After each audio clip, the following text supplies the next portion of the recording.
This week we've gotten the questions on Napoleon, abdications, and what is it with boomers being prone to leaving the faith over insults?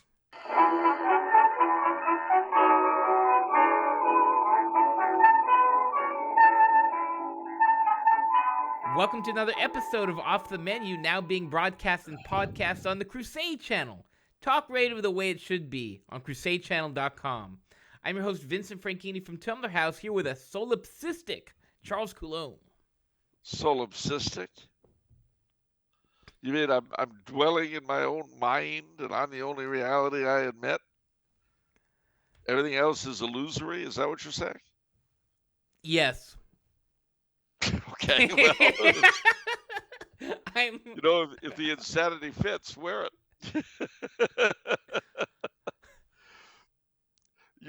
But it's actually very common today, solipsism. You know, people talking past each other. And I think, frankly, that the internet and social media really encourages that a lot. You see that on Twitter and so on. People pay no attention. Well, I mean, it's like the thing where people comment on the titles of articles, but not on the article. And you can tell from their commentaries they haven't read the thing. You know, you're right. Should we murder our kittens? And of course, if you read the thing, you'll see it's sarcastic. No, actually, we should do better. No, we shouldn't murder our kittens. What an evil idea! Whoever wrote that was a bad man. Yeah, but it begs the question, though, can you restructure some of these things to get a better social outcome? Well, you see, it's hard for me to say because, you know, as I like to point out, being a boomer, I am the youngest you will find in whose education, first grade through high school, there were no computers. Not one. And so that does put me in a very different mental space from younger people who increasingly grew up with this stuff. I mean, you didn't have as much of it as somebody who's in high school right now. And I don't think you ever spent most of your time online, or in games, other than World of Warcraft, of course. Well, no, my generation is very special because, like, growing up in the 90s, the internet still really wasn't, like AOL, I think, came up in 98 or 96 or something like that. So there's this special time before the internet. Well, speaking of special times before the internet, I want you to know that one of our viewers, reached out to me in a non-online fashion. They sent me a package here in Austria. Go on. I opened the package. Nicholas Oliveira in Massachusetts sent me Star Wars Darth Plagueis. See? There we go. Okay.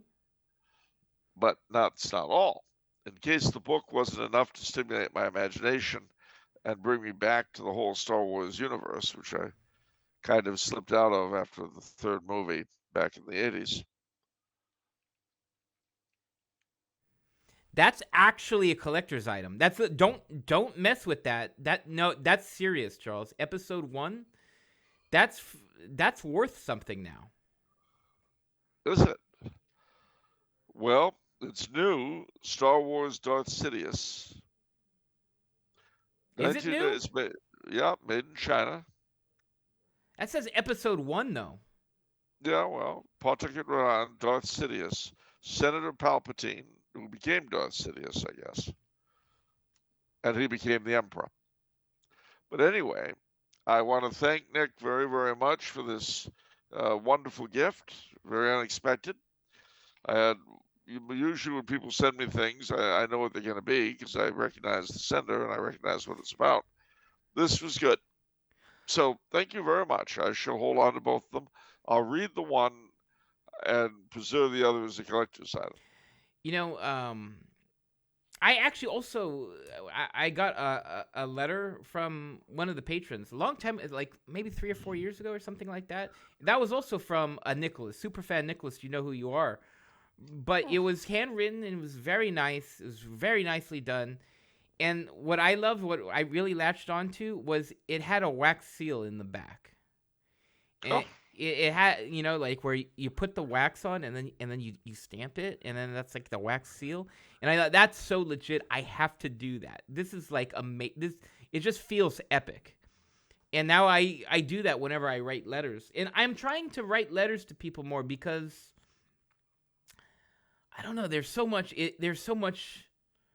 Like on special occasions, right? Like if somebody's leaving work or something like that, and you're probably not going to really interact with them much again, sending them sort of a final letter and then sealing it, oh, right? Like, no, you should just send a quick email.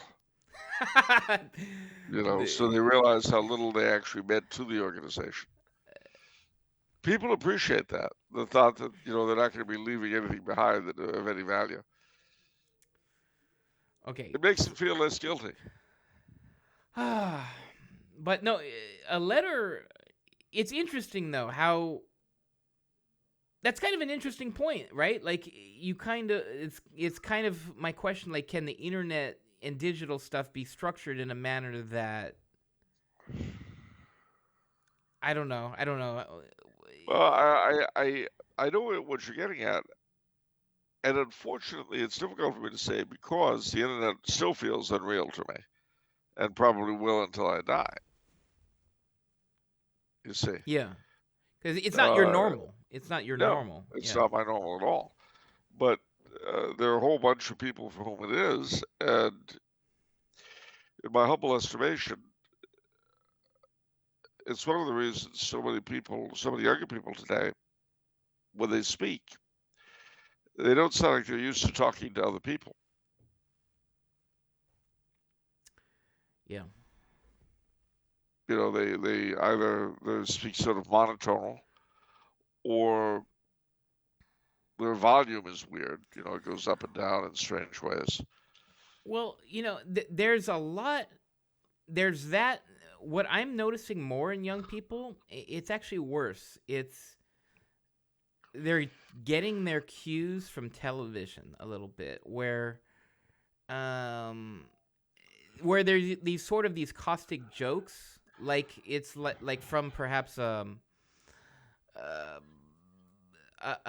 comedy show or something like that, where it's like, gosh, Vinny, I thought such and such, but it's in the form of a joke, but it's sort of at my expense a little bit. Kind of a put down. Kind of a put down, right? Like people do all these jokes that are kind of put downs, but it's like they heard that's like this is like a line from television that they heard, something like that, right? I see that a lot, and it really bothers me because it's not really who these people are. They're just trying to charm and be witty and be funny, but they're just regurgitating something they heard on television. Well, I mean, we did that in my day. Oh, of course. I mean, everybody does on some level, right? But like, I don't know. Of course, we had comedies, real comedies. Yeah, what, like Gilligan's Island and Yeah, stuff like yeah, that? yeah. They always make references to "Okay, Skipper," that kind of thing. And of course, if somebody, if you called a girl a Ginger or a Mary Ann, we immediately knew what you meant. Two very different types of chicks. Right. I mean, he's dating this real Mary Ann. Yeah. But I don't know. I guess the different way I'm saying this is I feel like there's a noticeable lack of parental instruction there. Well, I'm sure that's true. We didn't, as a generation now, there were individuals, of course, who were different, but as a generation, my generation of parents really didn't do that well in that area. And now it's our kids who are having kids. Well, also lack of education, too, because the other thing that you see a lot in the work environment, both verbally and in the written word, is the vocabulary is decreasing. That I have noticed. I in have a noticed huge that. way. In a huge way. Uh, Well, I think that's a good thing because the fewer words that people have, the less possible there is for them to commit thought crime. is that true?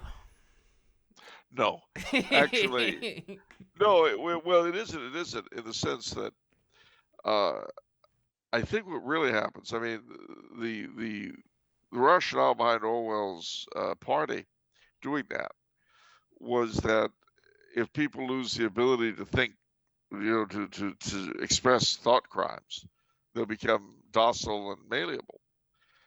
I think what really happens is that as you become less and less capable of expressing your horror and pain and all that, it becomes just irrational anger. And you don't know where it comes from. You have no way to express it except by acting out. I can definitely see that because we are seeing that. I feel No. Yeah, I think so. like when I mean, somebody's angry at at like all your videos, right? Because your worldview and your perspective probably like it 90, isn't. 99% of the world disagrees with it. So the way negative opinions manifest on YouTube comments, like what we just saw with the mini segment I did with your thoughts on Putin, the Putin Tucker Carlson Oh interview. yeah. People can't even spell right actually on their emotive responses. Well, they did get very upset, I must say. I'm sorry that they were upset. You know, ladies and gentlemen, if I have ever said or written anything that you found emotionally upsetting, you couldn't understand why, you just felt so angry, so upset, so confused, I can only say one thing: tough. No, no, no, I don't mean to be that unkind. Uh, but it amazes me how people get bent around the axle on these things. And with regard to Putin, my comments last week about the interview predated the death of Alexei Navalny, who was the journalist and opposition fellow in Russia who has just died. And How? well, that's a good question. Because They're saying, the fact that you're mentioning it in this context suggests that you're thinking something's unusual there. well, so it seems. Russian opposition leader Navalny dies. Team accuses Russia of hiding his body. Now let's see what he was in prison uh, for a long time. He came back. He was actually, believe it or not, uh, he was in uh, he was in the West, and he lived for a bit at Karl von Habsburg's place while the Archduke's daughter was making a documentary about it. But the he was he was uh, detained. He was under detention. His death, given that he was designated as an extremist, he got more uh, he got more charges against him. Went to maximum security. Uh, So on yeah, 10 so he January, died in jail, he died and, in jail. Westerners On like him. yeah, indeed. On November 17, 2022, Navalny said he was now in permanent solitary confinement.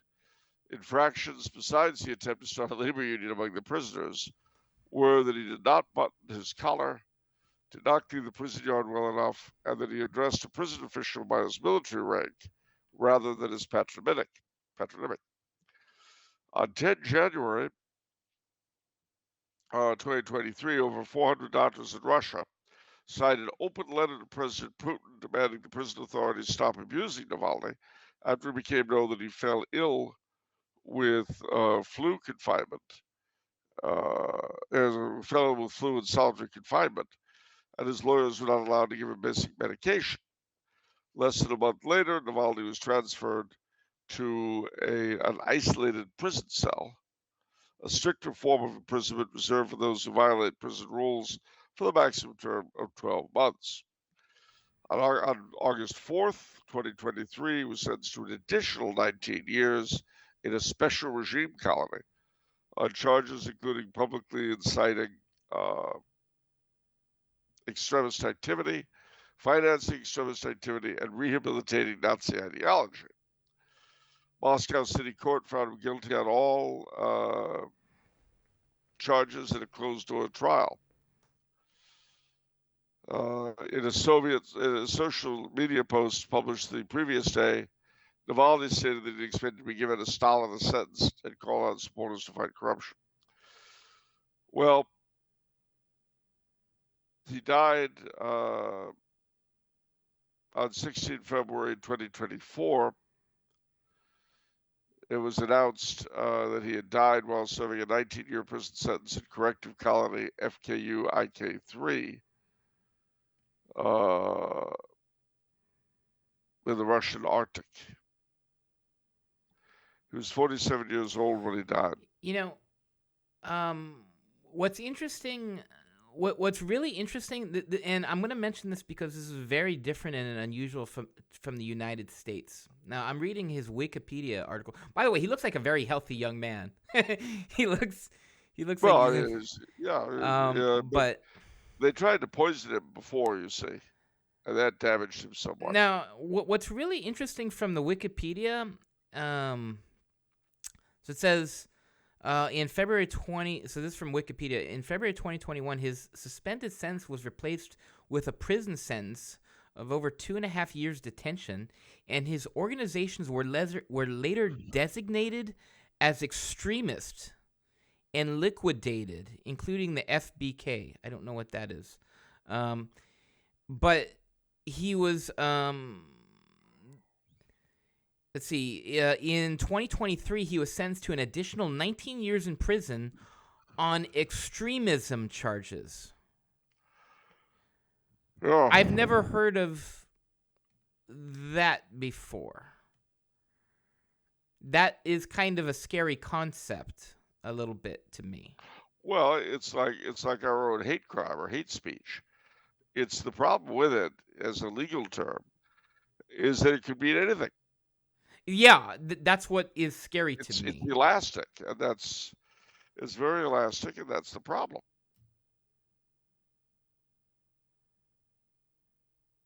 I mean, when the problem you've got with government is when they make the law elastic for their own purposes, you're basically at their mercy.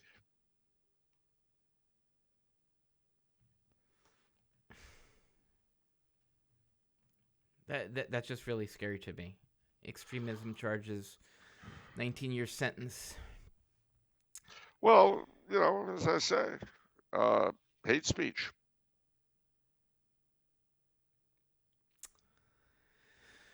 Whew. Well, I do. Even more than hate speech, you know what I like? What? Hate facts. That can never become in vogue because that's so embarrassing to even use that, right? To admit, like you're admitting it's a fact.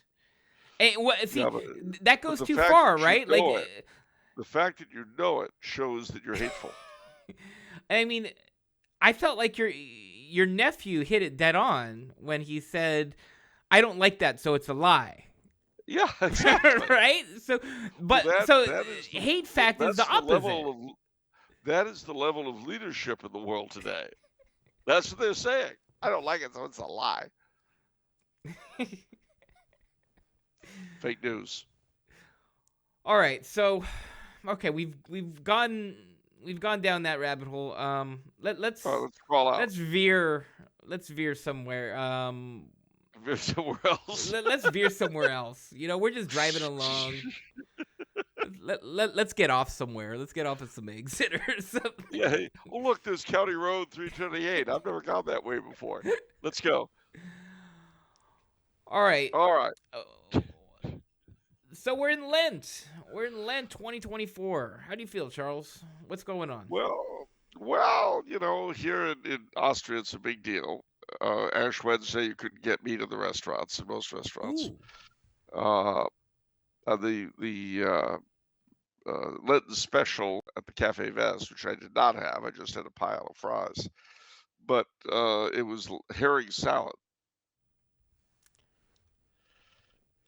I've never had herring, actually. Is that a tasty fish, or is that kind of a nasty fish?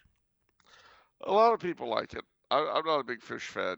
I pretty much will only eat carp if they're lived in a bathtub. I don't believe you at all. That is fake news. How about a swordfish in a bathtub? Okay, Blue marlin. Okay, that's actually dangerous. That you could die. I mean, you've got a swordfish wiggling around in your bathtub. You could get poked. How about a blue marlin? Better be a big bathtub. Maybe it's the swimming pool. But if so, you better not chlorinate it. That'd be interesting. An actual... Wow. Okay. You have to have salt water in your swimming pool. Yeah. That'd be kind of fun, though.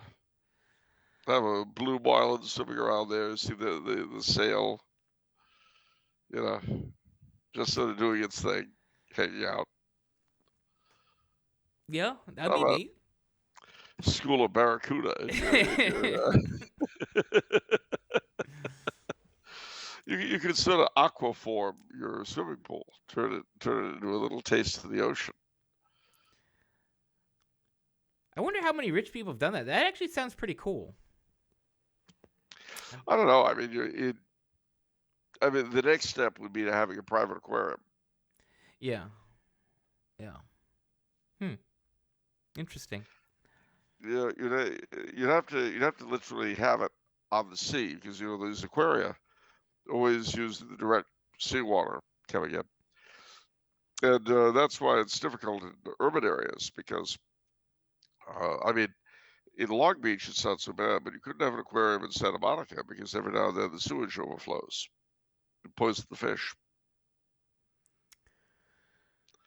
Ah, bummer. Can you imagine how the children would look going through the aquarium and suddenly the sewage kills the fish they're staring at? Poor tanks would be traumatized. That's why there's a big aquarium in Long Beach where that doesn't happen, and not in Santa Monica or Venice. I can see it now. 13 children had to be rushed to bereavement counselors after 14 schools of fish died at the Venice Beach Aquarium the other day. Traumatic experience. It'd be horrible. I'd be traumatized, and I'm 63. Imagine the effect it would have on a child. Well, I don't know. You're sometimes not sensitive. Like, remember Harambe? Remember Harambe? You didn't care about Harambe. I care deeply about Harambe. You didn't care at all. That was one of our first episodes, and that's how I remember that. We were talking about Harambe, and you didn't care. It's funny you bring that up, because last night, the same conversation that provoked the whole Janis Joplin comment, I had that thrown at me. What? Because... Well, they're both the guys I was talking to are long-term watchers of the show. And yeah. They remembered Harambe. Yeah. And they said I didn't seem sufficiently upset. Okay, ladies and gentlemen, I have undergone a conversion experience. Okay, I'm deeply hurt and traumatized by what happened to Harambe. Are you? You don't even Are remember what you? happened to him. You just remember the I name. thought they killed him. I thought they put him down They because did. he was threatening a child. I thought. Harambe was a prisoner of conscience. Right there, a child fell in, and they gunned the gorilla down. They gunned him down. Well, children should not really be in a position to fall into gorilla cages. That's probably a good idea. I remember my friend Curtis Aguirre and I, back when we were in junior high, we went to the LA Zoo. Yeah. And there was an orangutan there. And so I started singing to the orangutan. And the orangutan was sort of, swaying. And Curtis says, "Oh, that's nonsense. It's just a stupid animal," when I stopped singing. Well, when I finished singing, the orangutan threw a piece of celery to me. Ooh. Didn't reach me. It was, but he threw it underhand to me. And then Curtis says, that's, I had no idea what was going on, blah, blah, blah. And cast aspersions on the orangutan's mental state. The orangutan picked up a piece of its dung and flung it at him. Orangutans are super smart. Is that a true story? Yep. Yeah, they're super smart.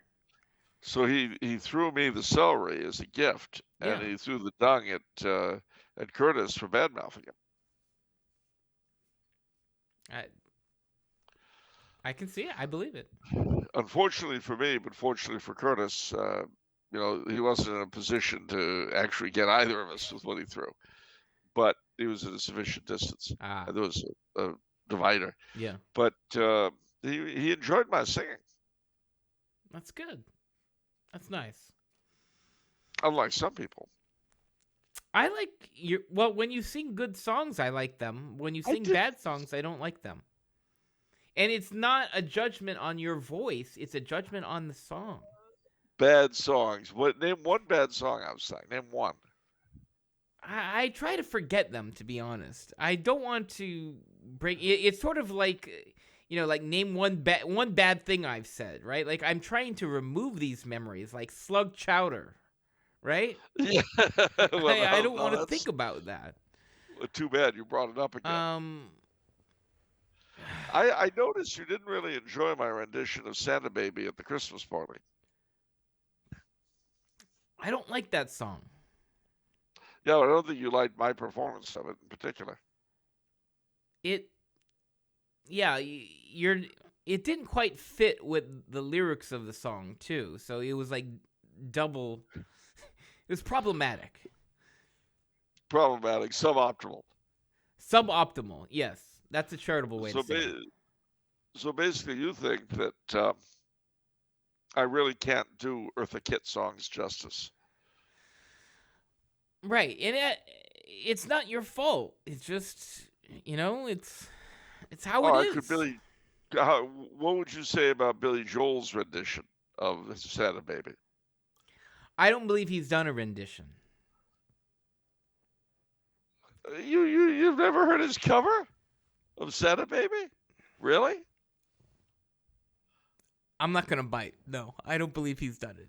I don't believe he's done it, Charles. What are you talking about? He did it. Okay, that's a giveaway. That's a giveaway. So that means it didn't happen. When you say "What are you talking about?" that means that it's a lie. Yeah. I'm. It's sad that I know your tells now. There are certain tells. I feel hurt. I feel hurt that you would cast aspersions. All right. Would you believe that Billy Joel sang Santa Baby in Little Italy for Christmas of 1994? Little Italy in Manhattan, now Chinatown.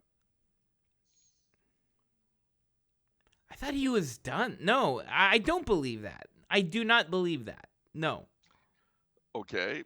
Would you believe he He guest sang with Yoko Ono at a Okay, little club. now you're being crazy. Now you're being. Now you're just being.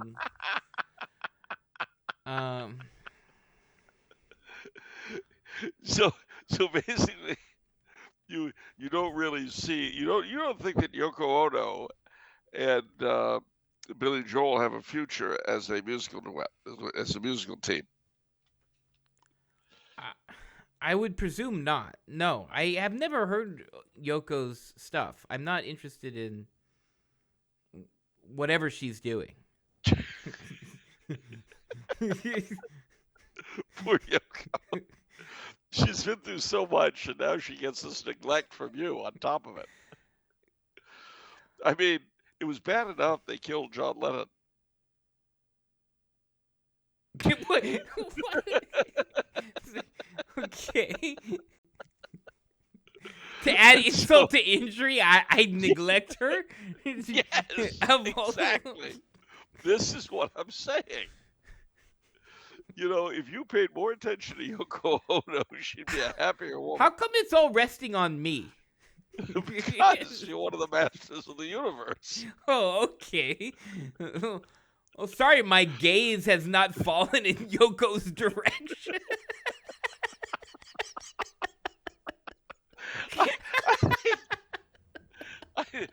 Well, if it makes you feel better, I don't think you're the only one at fault. I don't think you're guilty. You're the only one who's guilty. Have you heard Pope Francis mention Yoko Ono? Ooh, no, I haven't. King Charles III? No. President Biden? You see, there's a campaign to freeze her out. Oh, to freeze. I'm telling you. You notice how she's been given the cold shoulder by everybody. Governor Newsom hasn't said anything about Yoko Ono. You know, she's 90 years old? I had no idea she's 90. Wow. She didn't get there with your help, obviously. She married someone after... Oh, no, she married someone before John Lennon. Okay. Wow. We've got to break the embargo on Yoko Ono news. I think people have got to stop ignoring her. What is this conspiracy of silence that's going on? There's a lot, you know, you'd be surprised how many different topics people aren't talking about, Charles, and I think this is one of them. I think it's a crime. I think Yoko Ono should be near to everyone's heart. Why? You can't even say anything. You can't even lie through your teeth on that count. You can't even make something up. Okay, go ahead. Go ahead. Watch me. Because she's an important relic of the 1960s that we have to maintain. It's like preserving the passenger pigeon. You're treating Yoko as an object. All right, fine. It's like restoring the American chestnut. The American chestnut? Tell me about that. I'm more interested in the American chestnut than Yoko Ono. Well, they're almost all dead because of the chestnut blight. Are you serious? Quite serious. Does this have any... Well, does this... Okay, I think we just made the connection here. Big Almond. Big Almond was behind the chestnut blight.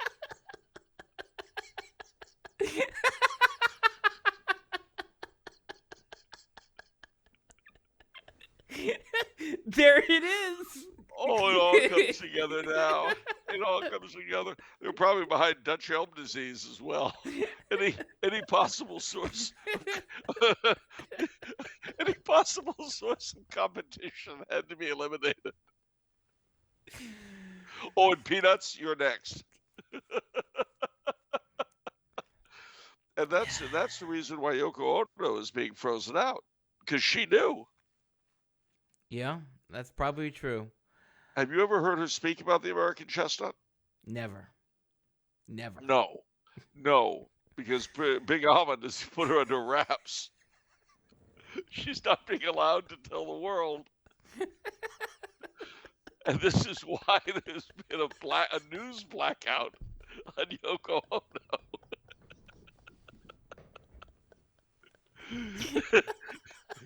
It all makes perfect sense. So let's recall what we know. Big Almond was behind the Chestnut Blight. Yoko Ono was aware of this. And so starting with Big Almond, but extending to all the major news carriers, the major figures in our world, the Pope, the King, etc. She's basically been frozen out in order to keep her from telling what she knows about Big Almond's connection to the Chestnut Blight. I think we've got this whole thing. Honestly, it's like Chinatown. It's like it's exactly like Chinatown. It's exactly like Chinatown. I think we've cracked the case. Yoko can come out now. Yoko can tell everyone what she knows. We've broken the case. Ladies and gentlemen, if you're listening to this, in case we get snuffed, remember, Yoko Ono knows. She knows everything about the Big Almond's part in the Great American Chestnut Blight. Wow. See, and you wouldn't get that on any other podcast. You wouldn't get it. You think George Norrie would touch this story with a 10-foot pole? I don't think so. How do we? I mean, I love George, but how do we know that Big Almond hasn't gotten to him? They're probably threatening him. And when did you last hear about Yoko Ono on Coast to Coast? I don't think Art Bell ever mentioned Yoko Ono. See, this news blackout has been going for a long time. Yeah. Well, we'll look into it, Charles. Don't look too deeply. All right. Well, ladies and gentlemen, I think we've solved one great mystery anyway. We have solved the reason for the Yoko Ono news blackout. Yeah. And see, we live in the information age. All it took was a couple of clicks on the thing, and we were able to make all the connections necessary. Big Almond, the American Chestnut Blight, Yoko Ono's cone of silence. That's journalism right there. That's real journalism. Yep. And you're not going to get that from any other news outlet, ladies and gentlemen. I assure you, no one else is touching this story. Where else would you go for information like this? Why would you want to go anywhere else to get this kind of information anyway? Because you're not going to get this from the networks. You're not going to get it from CNN, I promise. This is truly off the menu. Oh, indeed. This is way off the menu, ladies and gentlemen. I'm going to be laying up at night tonight in a cold sweat over all this.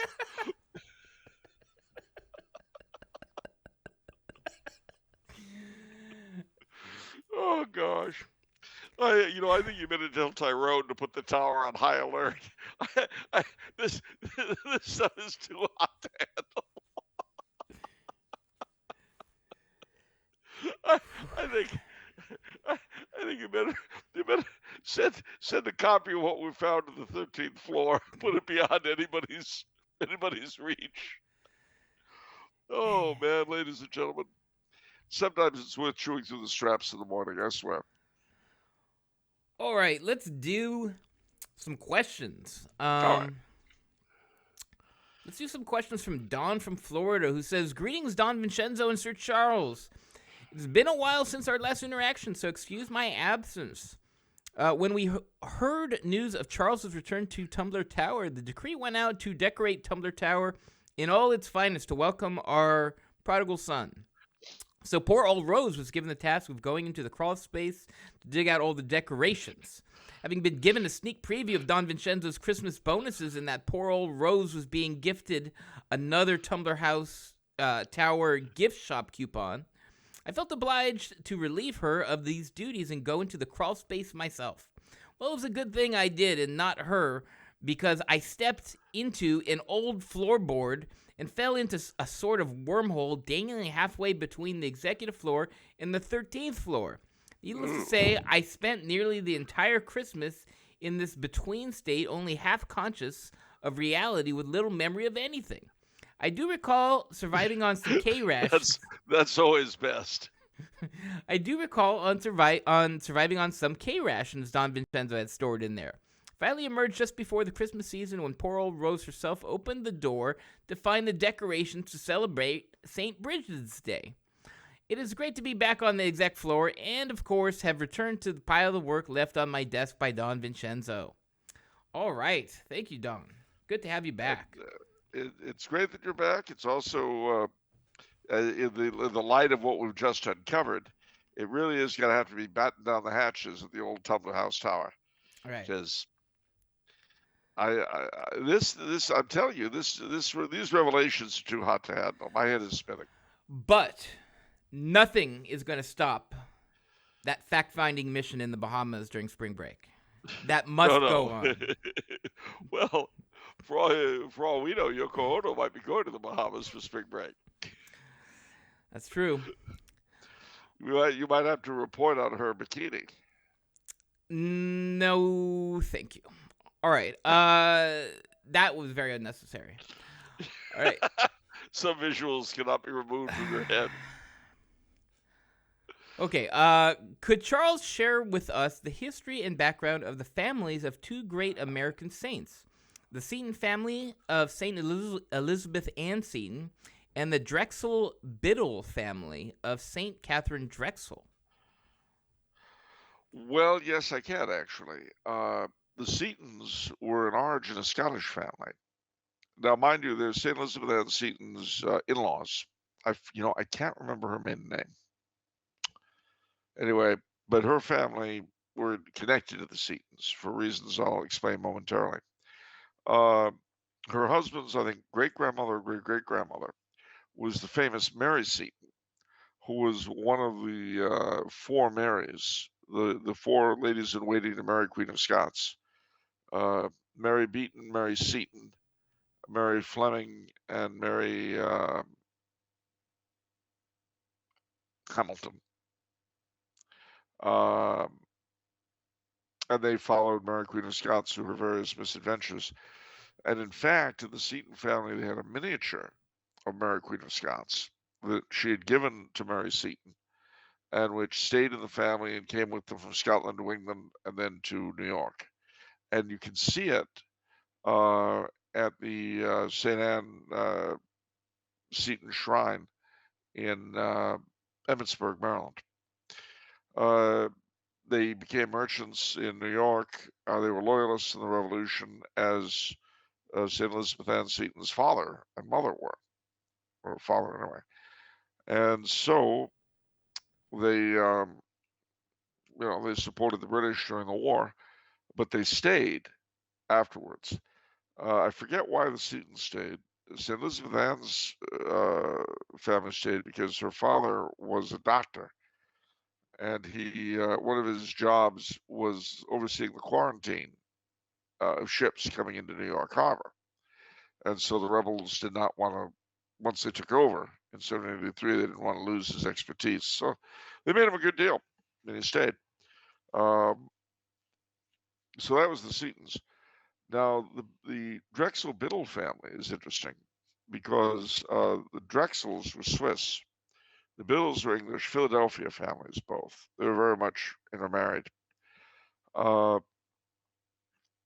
And they were Catholic. The Drexels were Catholic. But St.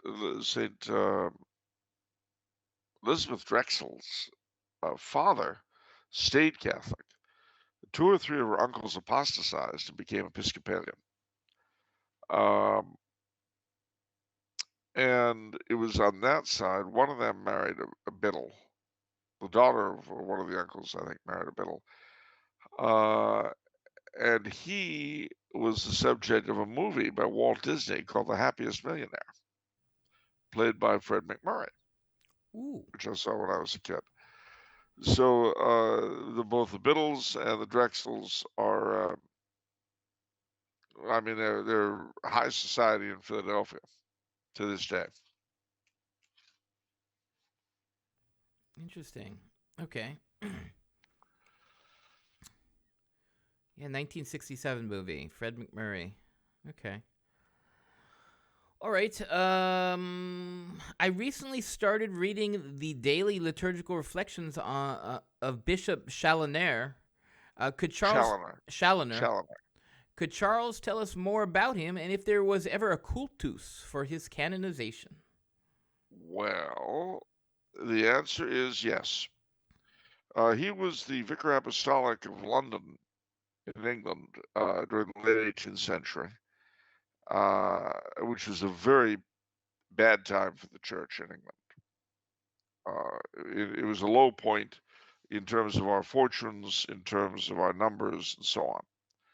But Bishop Challoner did his very best with what he had.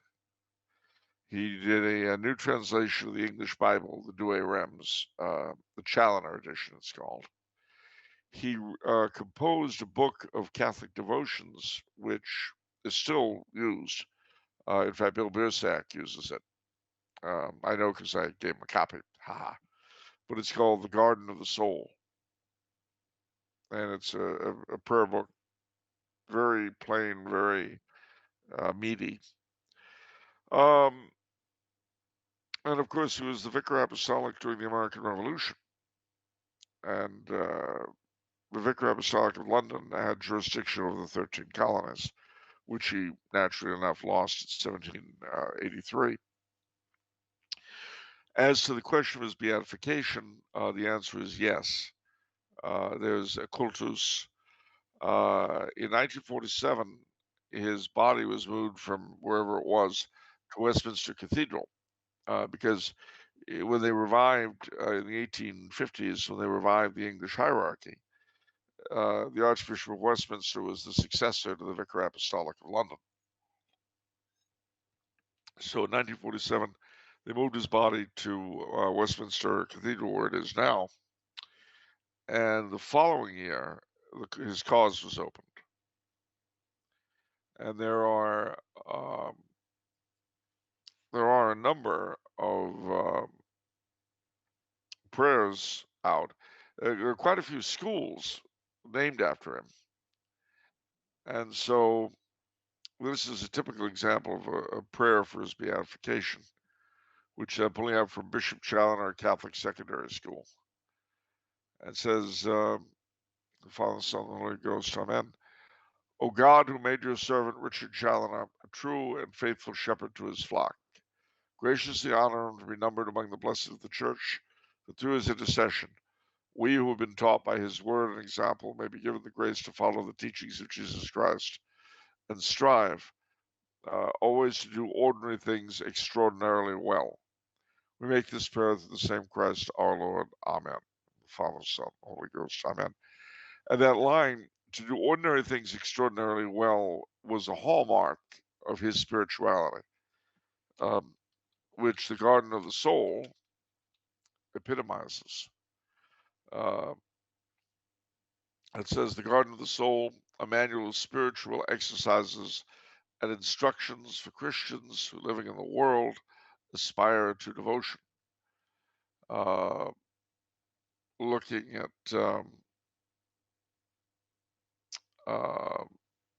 the ebook,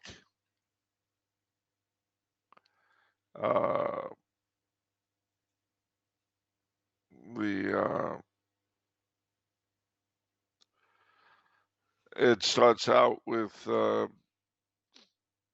calendar, and then the Garden of the Soul, Christian doctrine, or a summary of Christian faith and morality. And section 1 is what every Christian must believe.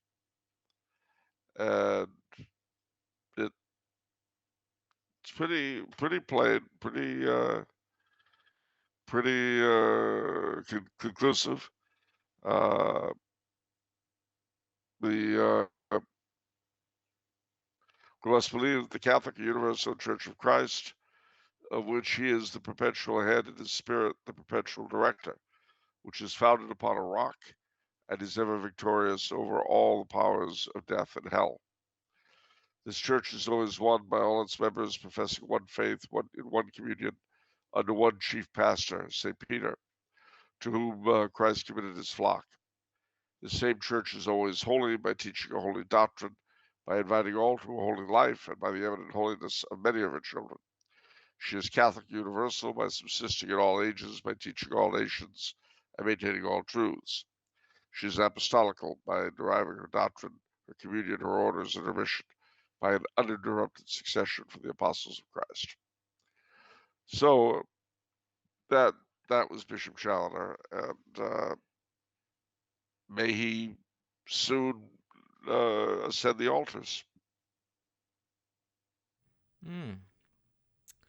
Right. Yeah. No. I personally don't know British history too well, so it's interesting reading sort of the backdrop that he was in. At least at the end of his life too. These no popery riots of Yeah, the Gordon 1780. riots. Which I guess it seems was a reaction to the Catholic Relief Act of 1778, where priests were no longer liable to imprisonment for life. So that angered everybody. So it didn't anger everybody, but it angered the scum. Right.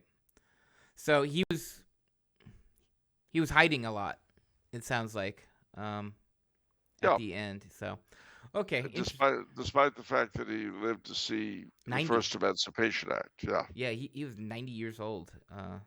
Or excuse me, 89. 89. Okay.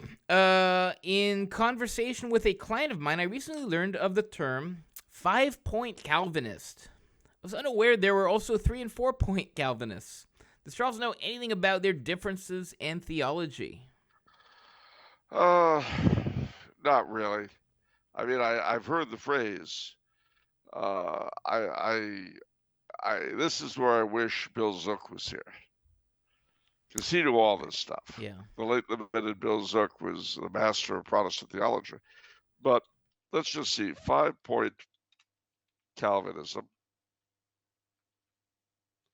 TULIP. Now, I've heard of TULIP before. TULIP is the acronym for remembering the 5 points of Calvinism. And what are they? Total depravity, T, unconditional election, limited atonement, that's TUL, irresistible grace, and perseverance of the saints. Once saved, always saved. So that's TULIP. Now, 4-point Calvinism, what would that be? Abrahamism is what it's called. Now, there are a host of folks who call themselves 4-point Calvinist because they can't swallow the doctrine of limited atonement. All right. What's 3-point?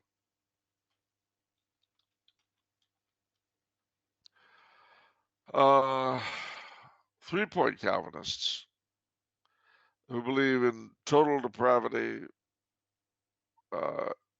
unconditional election, and perseverance of the saints, but not limited atonement and irresistible grace.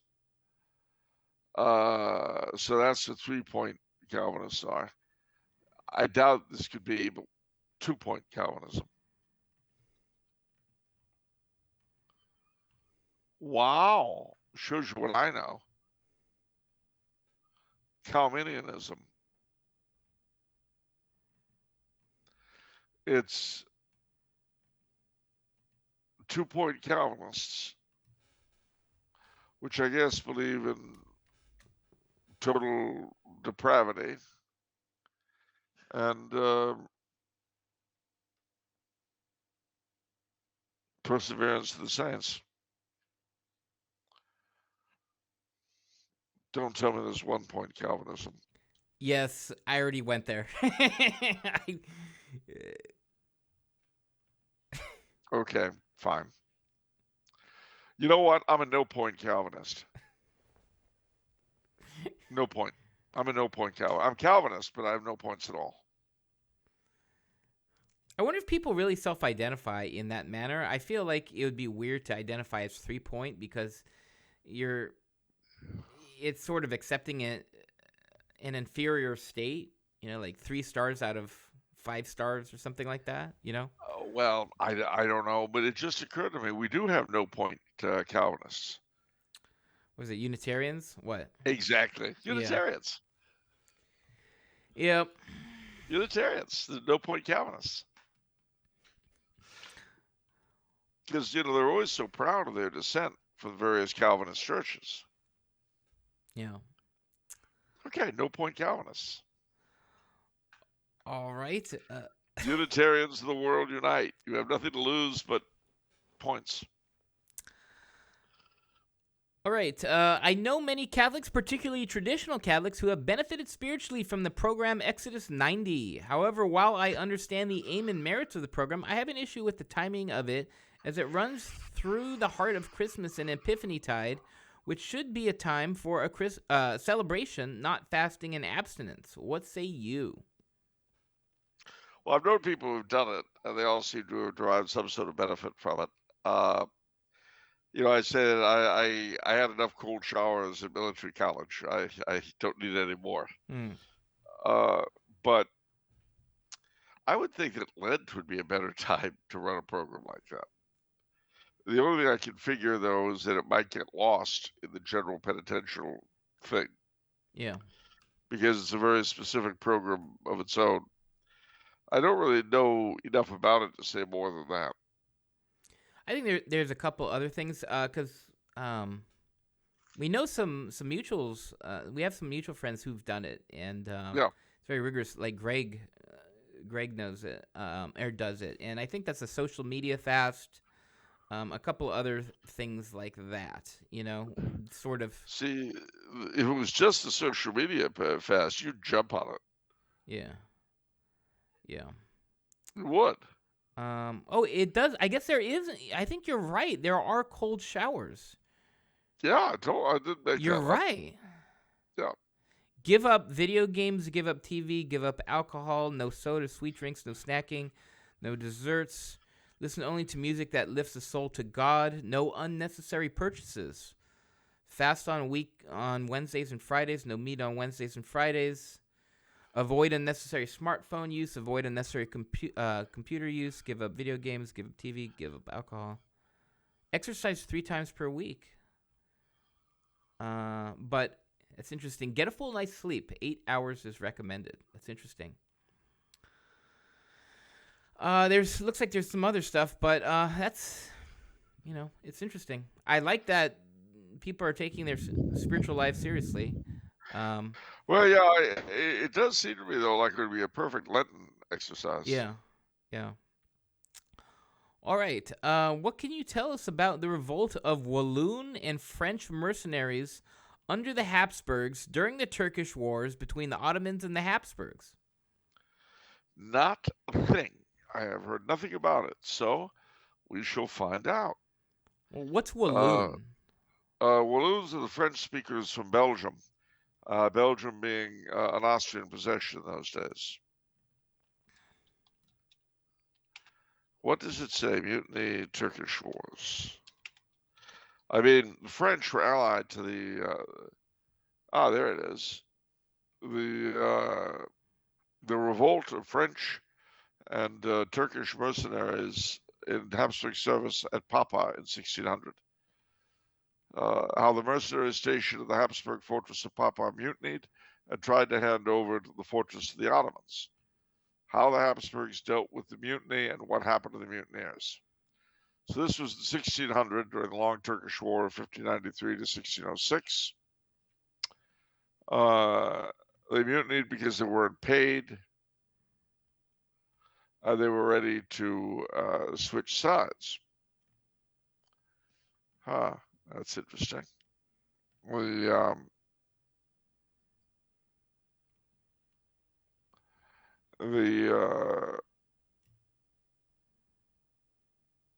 They rioted on June 1st, 1600, because they hadn't been paid.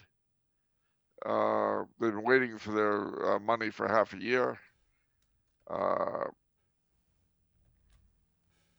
They disarmed the Hungarian and German guards, including their own captain. Then they began looting the cities systematically and collected all the valuables into a building. Then, to make things worse, they sent envoys to the Turks of Fehérvár Castle.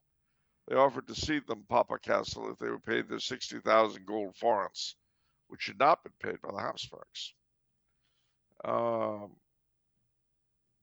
But they couldn't raise the money. And so, because they were late, the Habsburg Military Council reacted quickly to this threat, and General Adolf Schwarzenberg moved to Papa from Gür with quite a small unit. The siege lasted for a month because the mercenaries knew they wouldn't get any mercy. And they ended up, most of them were killed, tortured in hideous ways, most commonly impalement.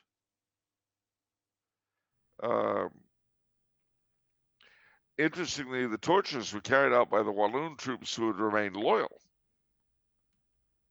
After this horrible incident, though, there were no more cases during the Ottoman Wars of foreign mercenaries trying to mutiny. I'm sure. Wow. So and then the Walloons that remained were besieged in another place, and they were all killed by the Turks. They all refused to surrender. Huh. Well, now you know. All right. Another question. What is it with boomers being particularly prone to leaving the faith over what they deem to be personal insults, like an usher looking at them the wrong way, or a priest saying something they don't like, etc.? What is it about that generation that makes them so ready to abandon truth over personal relationships? Well, personal relationships are the texture of our lives. Personal relationships are really who we are within the context of selfhood. And the entire framework of our lives is made up of personal relationships, the whole I and thou thing. And so one can't really govern one's life through abstract principles. One has to deal with who, the what, the which, the where, the why. Hate to cut you off, Charles. Pause for station identification. Off the Menu is now being broadcast and podcast on the Crusade Channel. Talk radio the way it should be. CrusadeChannel.com. All right. Where are we? I was explaining the necessity of relationships to build the context of our lives. I don't think that's where we were. I think we were... Okay, so last question from Don. Wait a minute, I'll answer the question. Stop. But you notice how when I try to speak in boomerish, you get impatient. That's because... Yes. Come on, let the ageism flow. That's because I live in Boomerville. I mean, where boomer. I mean, I'm done with it. I don't need more of that, especially an extreme version of that.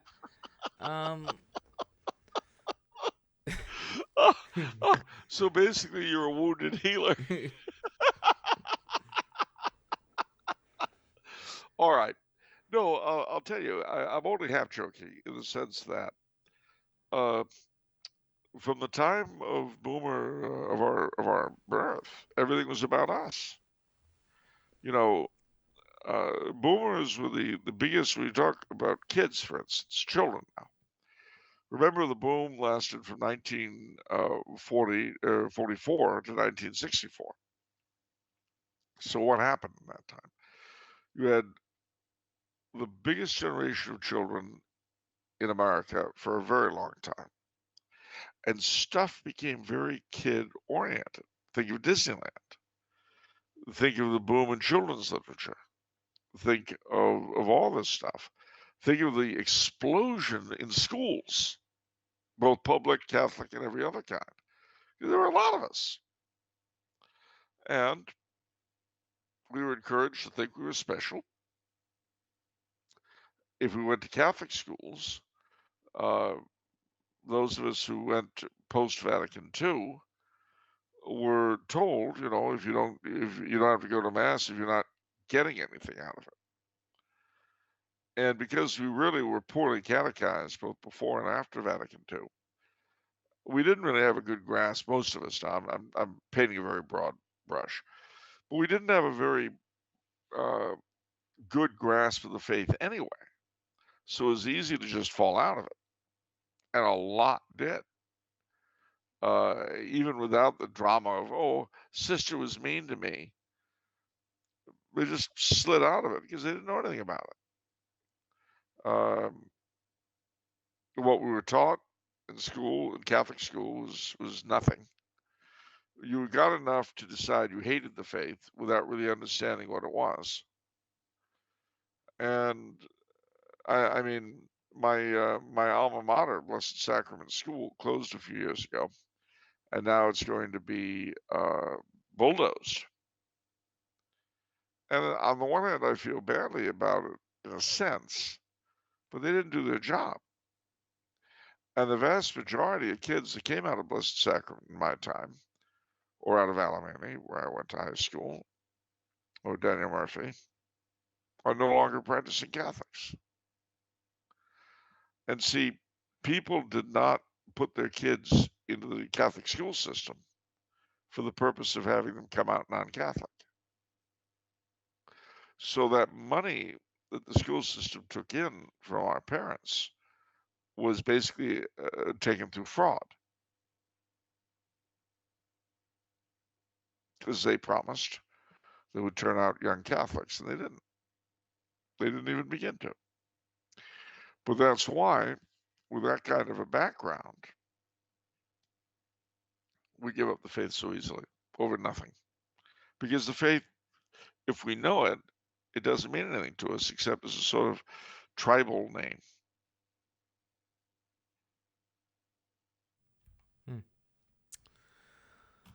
Okay. And also there's the need for a feeling of true personal authenticity that reaches beyond the ocean of unity that unites all of us, whoever we are, or even if we aren't.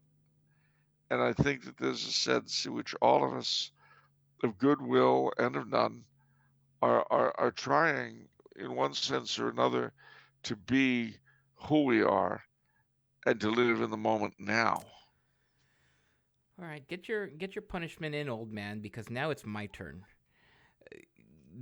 Question for you. I recently stumbled across an unfortunate Catholic kerfuffle on X, whereby I saw two vocal Catholics calling Franz Joseph whole reign to be unwise and a reflection of the instability of the Austrian Empire. They even went on to say that the U.S. is far more stable than Austria ever was as an empire or a duchy, and that Franz Joseph would not even stand out among U.S. presidents. What say you? Well, it's true he wasn't senile, and he certainly didn't have seances in the Hofburg like Abraham Lincoln. He didn't he didn't personally, through his own mismanagement, cause the 7 Years' War. I mean, the murder of one's heir by the intelligence service of another country, that's a pretty big deal. Failing to defend a prisoner of war from being scalped by Indians, well, that's something else. Certainly he was no Millard Fillmore, Franz Joseph, no Chester Alan Arthur. Teddy Roosevelt admired him, but then Teddy Roosevelt was one of our more interesting presidents. As far as two people saying this, well, you know what happens if you have two people who don't know what they're talking about assert something? What? Very much what it's like if you have four people who don't know what they're talking about assert the same thing. Or 25. Or 190. You know what you get when you've got a majority who don't know what they're talking about? What? a presidential election.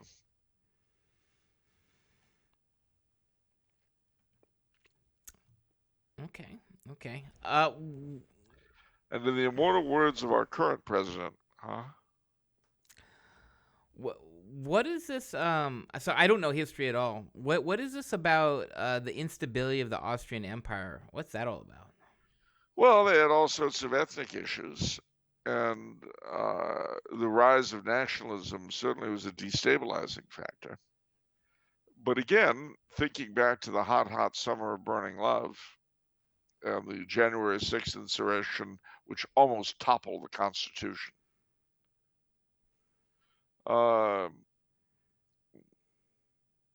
It was no more unstable than these United States, and a lot more productive artistically. Okay. You know, one of the funny things about the Austrian secret police in the before World War One was that in the censorship, they employed poets and playwrights and so forth for two reasons. One was to pick up on anything that a normal censor wouldn't have picked up on. But two was to preserve any real works of art that might, they might be a bit subversive, but you don't want to destroy something that's really worthwhile. I can't imagine that kind of finesse in any sort of American censorship of any kind. That's for sure. Unless it came to porn. What? What do you think? Let me ask you a question. In California, prostitution is illegal. Okay. But pornography is protected free speech. Now, what is the difference between pornography and prostitution except for the presence of a camera? I don't know.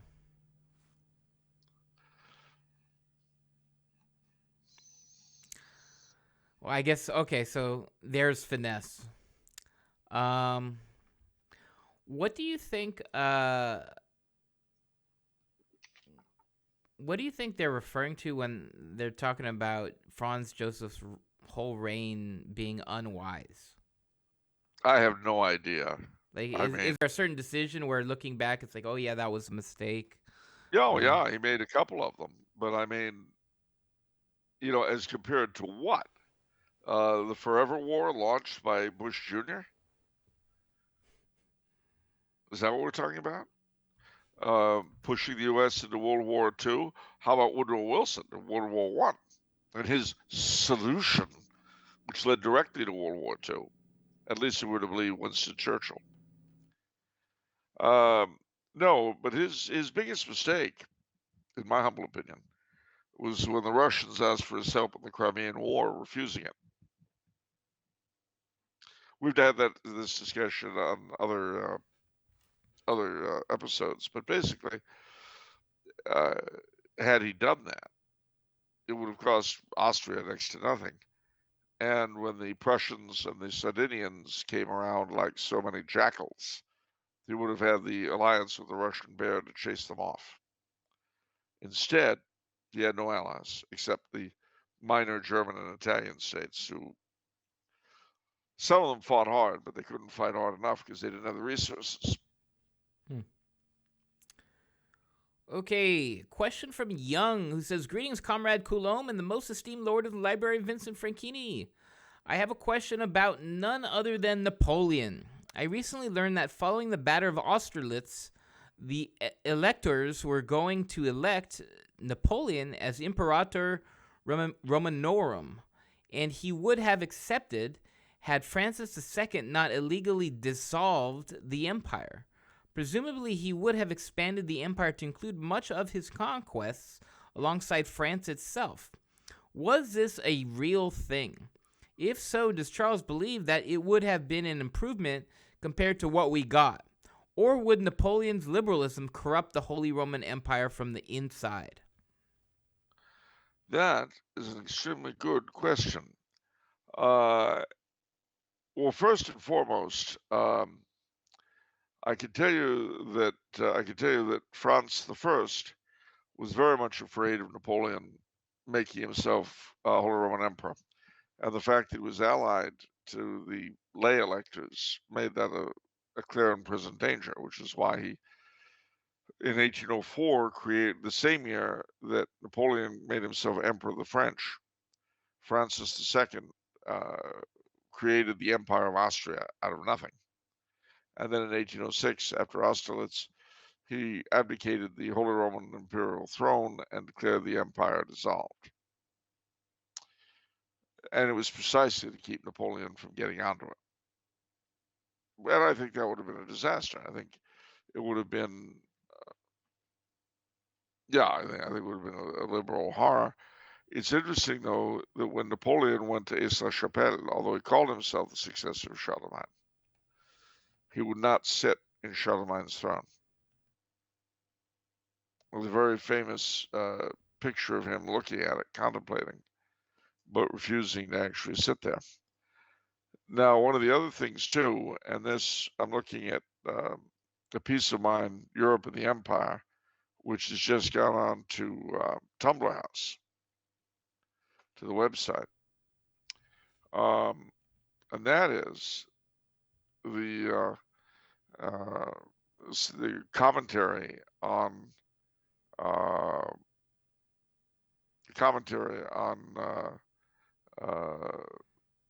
the dissolution, quote unquote, of the empire.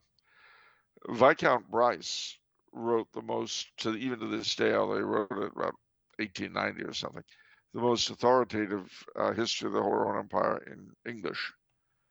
And in speaking of the dissolution, he makes the point, quote, Great Britain had refused in 1806 to recognize the dissolution of the empire. Remember that the King of Great Britain at the time was also King/Elector of Hanover. And it may indeed maintain that in point of law, the empire was never extinguished at all, but lived on as a sort of disembodied spirit. For it is clear that, technically speaking, the abdication of a sovereign destroys only his own rights and does not dissolve the state over which he presides. Perhaps the Elector of Saxony might legally, as imperial vicar during an interregnum, have summoned the college to meet and choose a new emperor. And then Klaus Epstein, in Genesis of German Conservatism, makes a similar point. Quote, while there's no question that Francis was personally entitled to abdicate a crown he was no longer willing to wear, he certainly had no constitutional power to dissolve the fabric of imperial obligation per se. The empire, like all sovereign states, was intended to be perpetual, and the emperor sworn to maintain it to the best of his ability. He broke his coronation oath when he declared it dissolved, and he failed to consult the Stände assembled at Regensburg about his highly irregular procedure. One can therefore argue that the imperial death warrant was technically ultra vires, and therefore null and void, and that the empire, quote unquote, legally continued to exist after 1806. So the point, it may be said that the Holy Roman Empire is in the same position the empire in the West was in between 476 and 800. Okay. Jared says, hello, I have a question for Charles. The current monarchs of Spain, Netherlands, Belgium, Denmark, and Luxembourg all succeeded to the throne as a result of abdication, rather than the death of the previous monarch. Does Charles think there is any particular reason behind this trend? Well, yes. I mean, people are living longer, and they tend to like to retire. And unfortunately, I don't think it's a good thing, frankly. But as with Benedict XVI's abdication, this whole emphasis on, well, if you're old, you should just,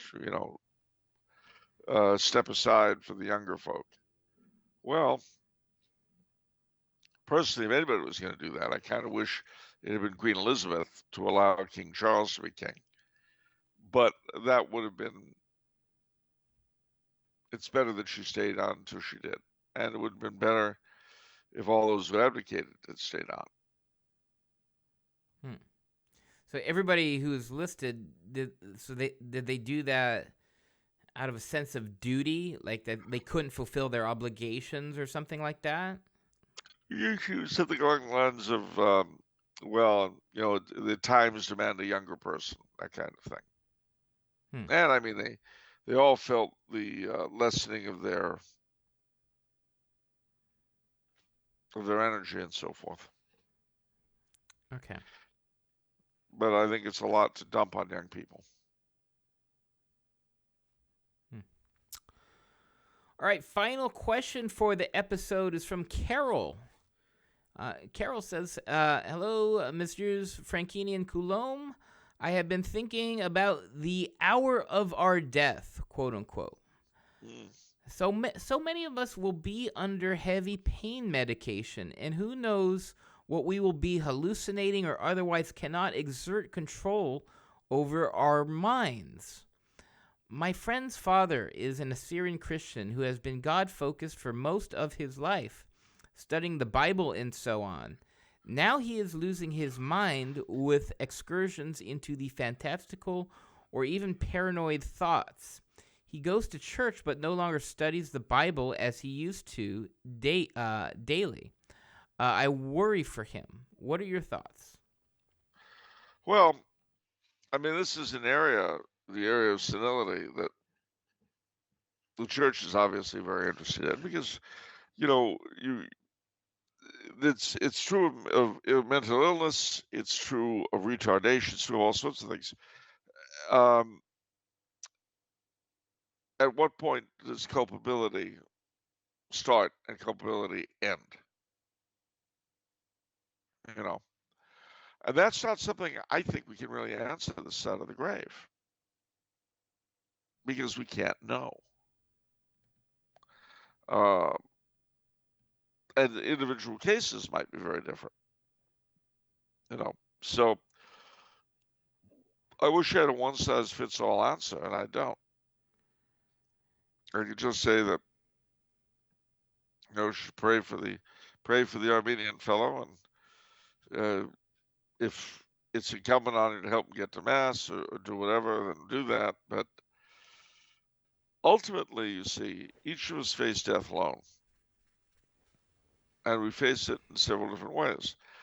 I don't know what it's like to be senile and dying. I don't. But it might be that is the state that you have to go through to save your soul. Because, again, we don't really know what the individual is encountering, what the individual is experiencing. We don't know. We can't know.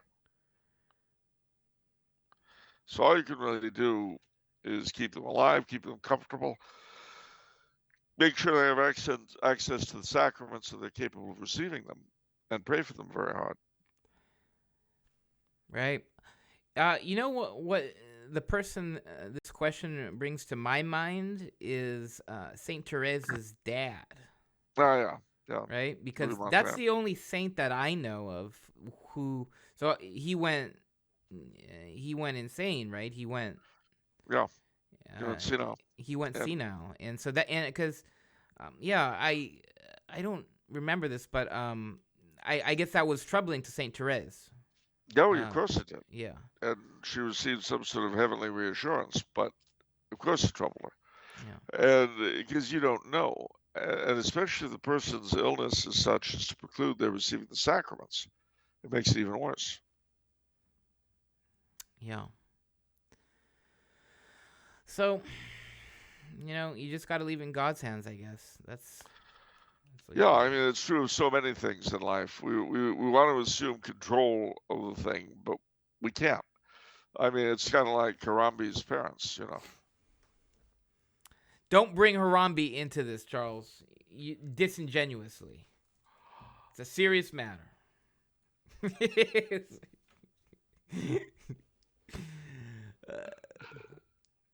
Sorry. All right, I got to tell you something. What? You know what Harambe did? You know what Harambe did before he went to the zoo? What did he do? He was Yoko Ono's pet. Don't say that, Charles. Yoko had a pet gorilla? Not anymore. He was sent to the zoo, and then he was gunned down, supposedly because of the child. I think Harambe was gunned down because he knew too much, and was a warning to Yoko Ono.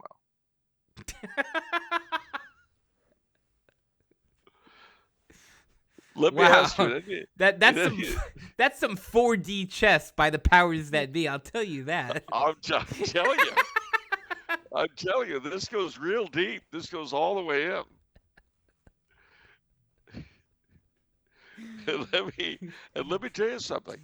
In all the newspaper accounts of Harambe, did Yoko Ono get mentioned once? Not to my knowledge. No. So the news blackout was complete. Yeah. And the same, King Charles in his coronation speech. Did he mention Yoko Ono? No. Has the Pope mentioned her in any of his... does he mention her in Fiducia Supplicans? Or Judicalis Custodes? I don't read those things. Yeah, well, I can tell you. He didn't mention Yoko Ono. How about President Biden? Has he ever brought her up? She has been frozen out. She's been put on the shelf. There's a news blackout concerning Yoko Ono, and it goes directly to her knowledge of the involvement of Big Almond in the American Chestnut Blight, and that's what got Harambe killed. It all connects. I wish I could do sort of like the. We're getting into like Russell Crowe territory in a Beautiful Mind, where we've got this spider web of a map of the conspiracy. Oh yeah. I'm telling you. Even as we're speaking, there's a central headquarters like the one in his head. The one near his place. Remember, we always used to drop off things. There's one not too far from here, considering all this stuff. I make my regular reports to them, of course.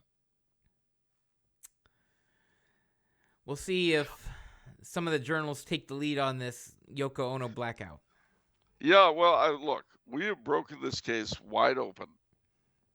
It's up to others now. We've done all the grunt work. We've exposed this horrible... stop and think about how terrible this was. Big Almond, just to fill its coffers, engineered the arrival of the Chestnut Blight, wiping out its major competition in terms of nuts. And believe me, chestnuts are tasty. I like them better than almonds. So I can see why Big Almond would have cracked out. Yoko Ono, whose father was a Japanese diplomat and was accused of being a spy during World War II. A spy, like he was working for the Japanese. No, he knew what the story was. That's why, you see? Wow. You looked it up. You see? Yeah. It all fits together.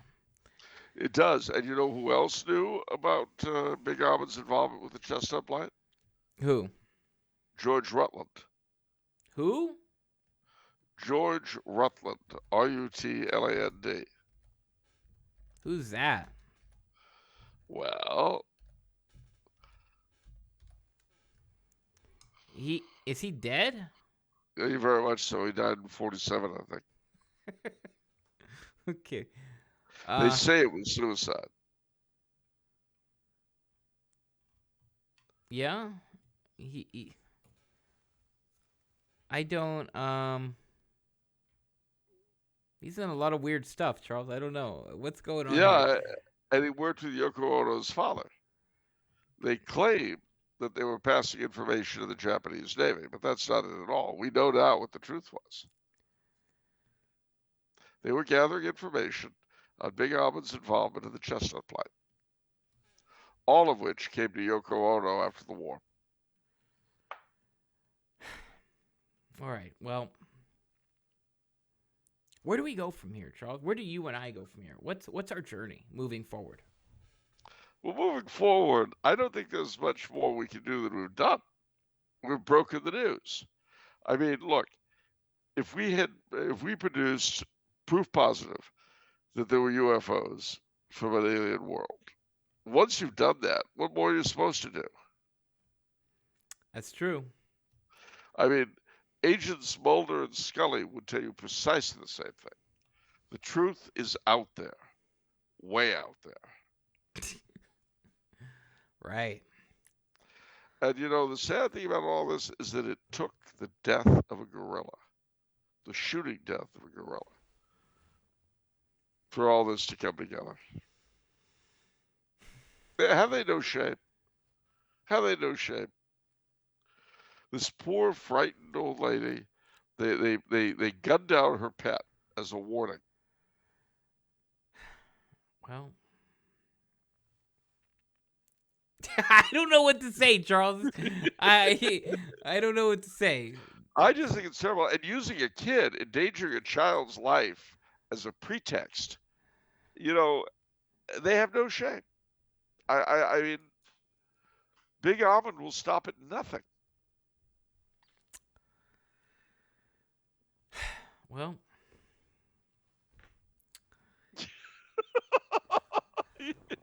all right, Charles, let's wrap it up. Fine.